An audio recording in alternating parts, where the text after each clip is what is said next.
My name is Keith Tsuji, and I'm a photographer. Well, I grew up in Hong Kong. I was born in Taiwan, grew up in Hong Kong, and studied here and educated here basically. Then I moved myself to the United States when I was 19 and continued my education there. Actually, I graduated as a graphic designer. Then worked at some local graphic design firm, and I like taking pictures ever since. So your photo here, how did that photo come to be? I was walking around and I see this sign, the graffiti's painting Hong Kong, HK, and protesters on the other side trying to help protesters on this side climbing over. They reaching our hands, trying to grab their feet and pulling them down.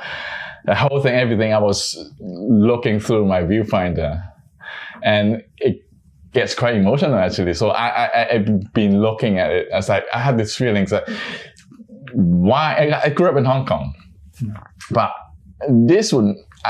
could never imagine these things would happen in Hong Kong. And I look at these people, all the students, they're fighting, they really want something, but they couldn't get what they wanted, and the government apparently not listening. But at the same time, they're so afraid of being arrested, so they're climbing over desperately. Everybody was reaching whatever they could. They're climbing over, some even not over the wall, but in the overpass, there was some gap in between. They wanted actually to jump over. Yeah, because they were so desperately going to the other side. And the people on the other side said, no, please don't do that because it was so dangerous, because when you fall, it's over. It's like 3-4 stories high. It's pretty tall. It's like a bridge. Yeah. So basically, but then at the end, I have another photos that actually they're just not climbing over the wall. They just pass. They just holding on, they're grabbing on something. People grabbing their feet, make sure they're not falling, going to the other side. Everything's happened so quickly. About this whole scene lasts about only 5-6 minutes, and things they're going so fast. What have you learned? What do you take away from your experiences of covering the protests, even as you've done? What sticks with you?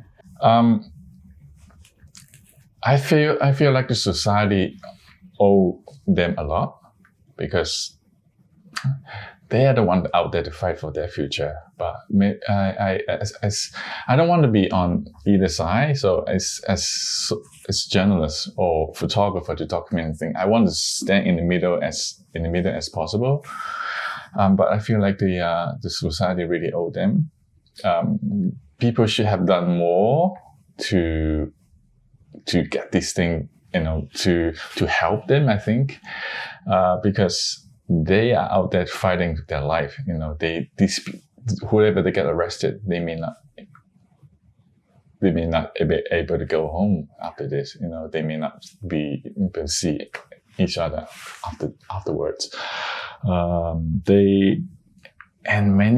Many people only chanting that, supporting them, but I have the feeling that the society could have done more to help them.